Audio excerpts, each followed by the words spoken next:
Kita awali informasi hari ini dari tawuran antar dua kelompok remaja di Pamulang, Tangerang Selatan yang terekam kamera pengawas. Bentrok berhasil diredam ketika seorang warga dengan berani membubarkan aksi tawuran.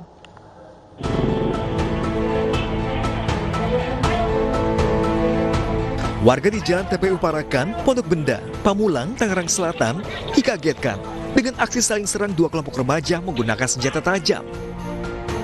Beruntung seorang warga di sekitar lokasi hanya berbekal sebuah tongkat dengan sigap segera membubarkan tawuran sebelum jatuhnya korban jiwa. Peristiwa bermula saat sekelompok remaja yang tidak dikenal berkumpul di depan salah satu rumah warga. Tiba-tiba datang kelompok remaja lainnya dan langsung menyerang. Sangat disayangkan anak remaja yang masih usia sebegitu menyerangnya sudah membabi buta begitu. Jadi seandainya pun saya masih meyakini juga kalau warga itu terlambat menghalau, saya meyakini bisa jatuh korban karena dia masih berusaha untuk mengejar lawan, tapi keburu warga menghalau. Kasus tawuran antar remaja ini pun sudah dalam penanganan kepolisian sektor Pamulang, Polres Tangerang Selatan. Dari Tangerang Selatan, Nunung Purnomo, iNews melaporkan.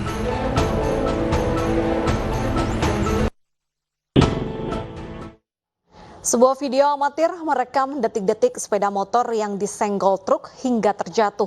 Beruntung pemotor yang terjatuh hanya mengalami luka ringan dan dalam kondisi sadar.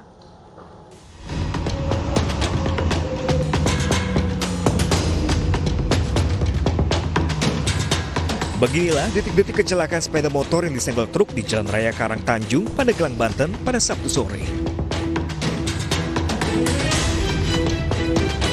Tampak dalam rekaman video amatir ini, truk bernomor polisi B9609NJ yang melaju kencang hendak mendahului sepeda motor di depannya. Motor sama mobil truk, mobil mau menyalip motor, lalu dia nyenggol motor tersebut, langsung jatuh. Si pengendara mobil? Kalau misalkan luka-luka kayaknya masih luka-luka ringan.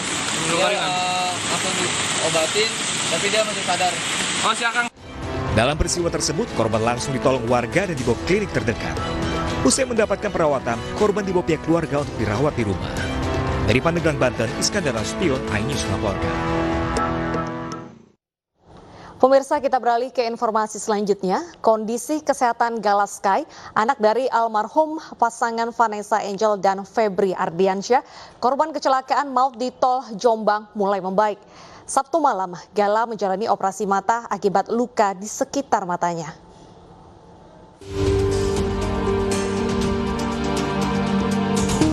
Sejumlah akun sosial media milik sahabat, keluarga dari Vanessa Angel dan Febri Ardiansyah, korban kecelakaan tunggal di tol Jombang, selalu mengabarkan kondisi terbaru dari pemulihan sang anak, Galaskai.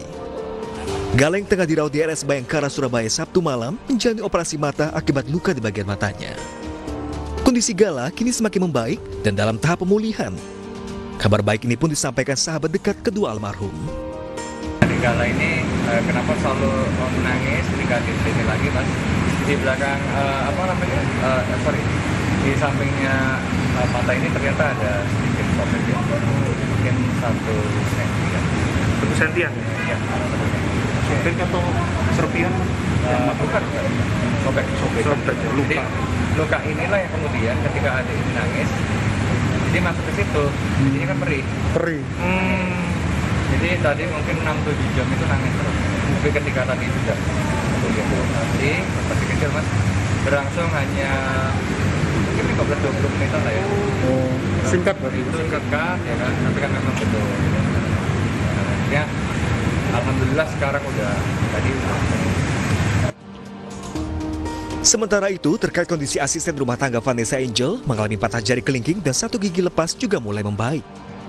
Terkait pemulangan Galaskai ke Jakarta, pihak keluarga masih menunggu kondisi benar-benar pulih serta persetujuan dari dokter.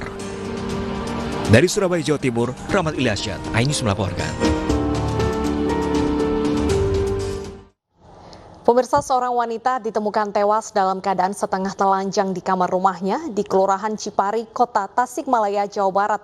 Penemuan mayat tersebut diketahui usai warga mendobrak pintu rumah korban karena sudah 2 hari tidak terlihat keluar rumah.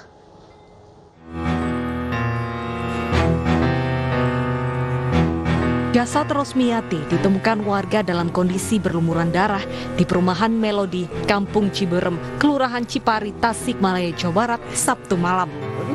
Warga sekitar curiga karena sudah 2 hari korban tidak terlihat keluar rumah.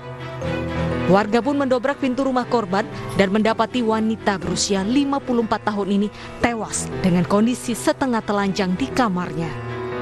Sehari-hari korban tinggal seorang diri karena suaminya bekerja di luar kota. Kebetulan rumahnya nggak dikunci, barang-barang kita lihat ke sana ternyata si ibu kondisinya udah telungkup dengan keadaan tidak pakai celana gitu, pakai baju. Aparat kepolisian langsung melakukan olah TKP dan memeriksa keterangan dari sejumlah saksi. Sementara itu, jasad korban telah dievakuasi ke kamar jenazah RSUD Dr. Soekarjo Tasikmalaya untuk dilakukan visum guna mengetahui penyebab kematian. Dari Tasikmalaya, Jawa Barat, Asep Juharyono, iNews melaporkan. Pembunuhan pengusaha rumah makan di Karawang, Jawa Barat terungkap. Ironisnya, otak pembunuhan ternyata istri korban yang menyewa pembunuh bayaran.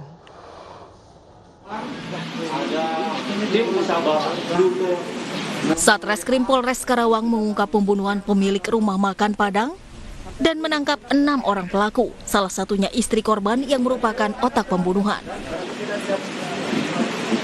Motif sementara istri korban sakit hati karena korban dinilai memiliki wanita idaman lain dan sering meminta uang.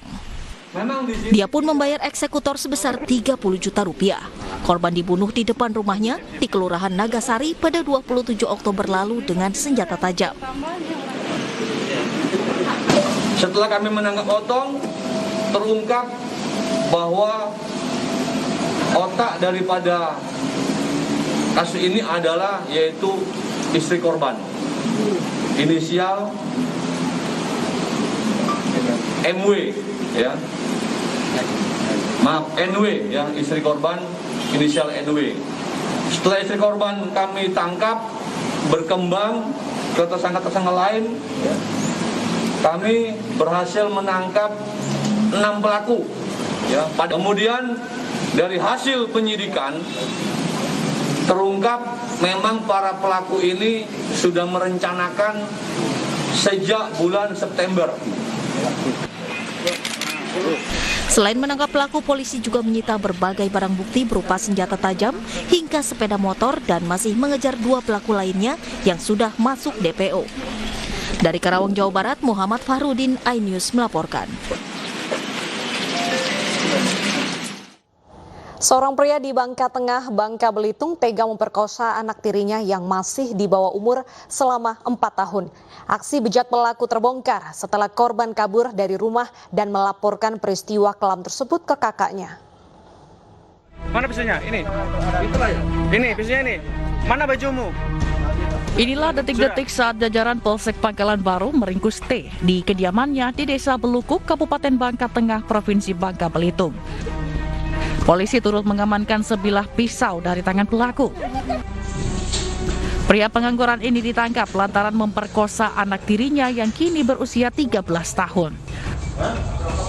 Mirisnya, aksi bejat pelaku sudah dilakukannya sejak korban masih berumur 9 tahun. Untuk melancarkan aksinya, pelaku selalu mengancam korban dengan pisau. Aksi pelaku terbongkar setelah korban kabur dari rumah dan menceritakan kejadian malang tersebut ke kakaknya di Tobali, Bangka Selatan.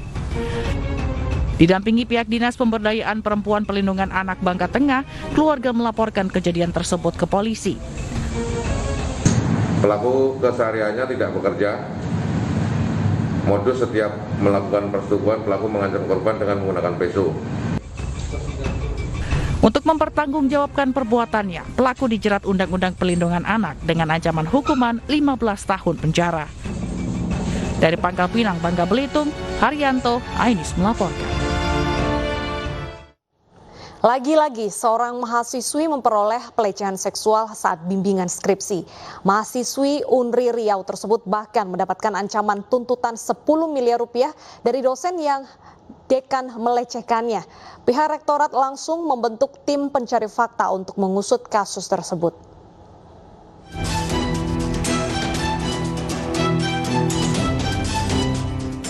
Viral di media sosial pengakuan seorang mahasiswi Universitas Riau berinisial LM dipaksa dosennya untuk mencium pipi kiri dan kening serta meminta bibir korban untuk dicium. Kejadian tersebut terjadi saat mahasiswi sedang melakukan bimbingan proposal skripsi di lingkungan kampusnya. Pasca viral, LM mendatangi kantor Polresta Pekanbaru membuat laporan kasus dugaan pelecehan seksual. Korban didampingi orang tua dan sejumlah badan eksekutif mahasiswa. Pihak yang dilaporkan yaitu Dekan Fakultas Fisip Universitas Riau bernama Syafri Harto. Mahasiswi angkatan 2018 jurusan Hubungan Internasional Fakultas Fisip Universitas Riau ini mengaku menjadi korban pelecehan seksual saat mengurus skripsinya. Hari ini kami melaporkan terkait tentang bagaimana kami mendampingi korban untuk pelaporan kasus pelecehan seksual ini di lingkungan Universitas Riau. Terus sikap dari BEM sendiri apa di atas kejadian ini? BEM Universitas Riau mengecam keras terjadinya pelecehan seksual di lingkungan kampus khususnya di Universitas Riau dan juga mendesak Rektor Universitas Riau agar membentuk bagaimana terkait tentang pelaku pelecehan seksual agar sesuai dengan aturan yang berlaku. Terlapor Yafri Harto didampingi istrinya membantah tuduhan telah melakukan pelecehan seksual terhadap mahasiswinya. Dekan Fisip Universitas Riau ini bahkan berani bersumpah tidak ada perbuatan pelecehan seksual terhadap mahasiswi berinisial LM. Syafri Harto akan menuntut balik secara hukum dan akan melaporkan LM dan pengunggah video di akun Instagram bernama Komahi UR yang diviralkan ini. Selain itu, Syafri Harto juga menuntut ganti rugi LM dan pengunggah video masing-masing sebesar 10 miliar rupiah. Demi Allah, demi Rasulullah, saya berani bersumpah muabalah kalau seandainya saya melakukan itu. Saya akan melaporkan balik kepada pihak yang berwajib, saya akan menggunakan jalur hukum. Terkait kasus dugaan pelecehan seksual ini, BEM Universitas Riau akan mengawal kasus ini agar jangan sampai terjadi kriminalisasi terhadap korban. Dari Pekanbaru Riau, Indra Yose Rizal, iNews melaporkan. Pemirsa, puluhan rumah warga di bantaran Kali Ciliwung, Kebonpala Jatinegara, Jakarta Timur kembali terendam banjir setinggi 1 meter pada pagi ini. Ketinggian banjir yang mencapai 1 meter membuat sejumlah benda penting milik warga terendam karena datangnya banjir yang begitu tiba-tiba. Banjir berasal dari luapan hulu sungai Ciliwung, Bogor, Jawa Barat. Warga berharap agar Pemprov DKI Jakarta segera menormalisasi Kali Ciliwung agar banjir tak terus-menerus terjadi.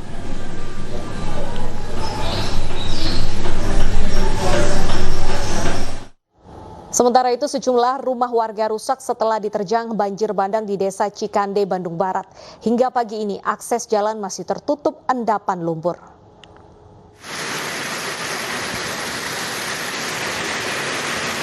Inilah video amatir saat banjir bandang menerjang Desa Cikande, Kecamatan Saguling, Kabupaten Bandung Barat, Jawa Barat pada Sabtu sore. Air bercampur tanah dan batu menerjang dan merendam puluhan rumah warga.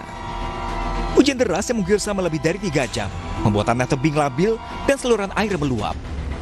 Tidak ada korban jiwa dalam peristiwa ini, namun sekitar 44 rumah terdampak, 1 diantaranya mengalami kerusakan.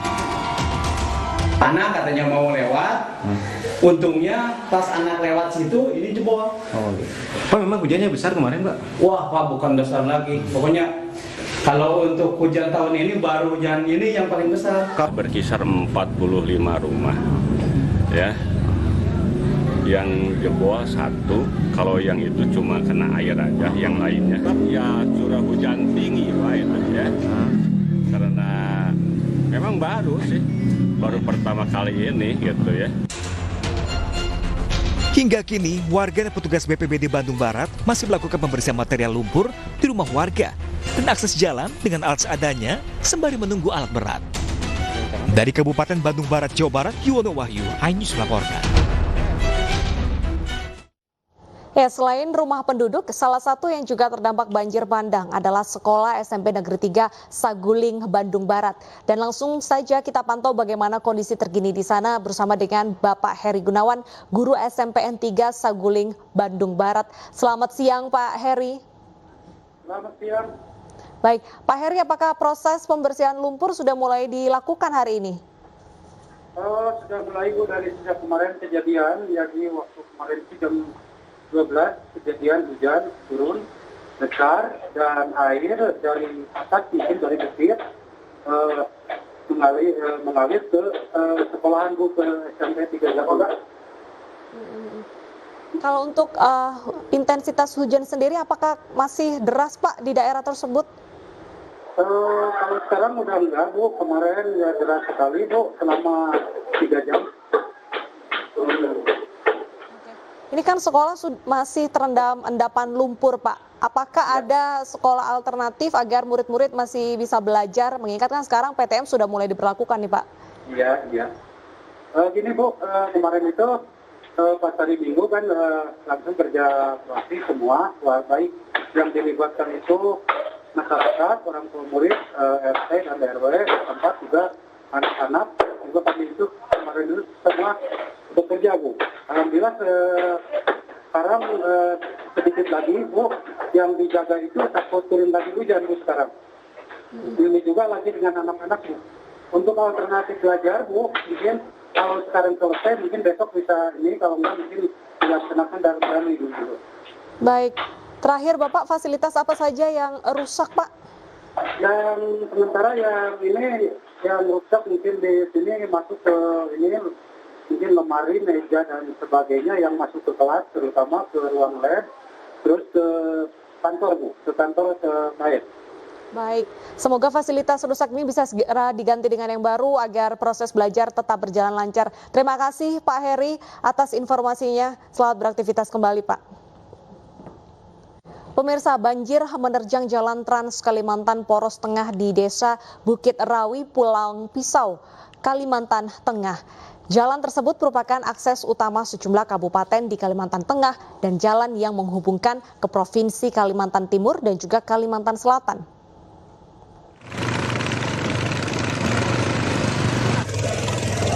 Tingginya intensitas hujan dari daerah hulu serta meluapnya Sungai Kahayan dan Sungai Rungan menyebabkan banjir masih menerjang jalan Trans Kalimantan poros tengah di Desa Bukit Rawi, Kabupaten Pulang Pisau. Kedalaman air hingga 30 cm.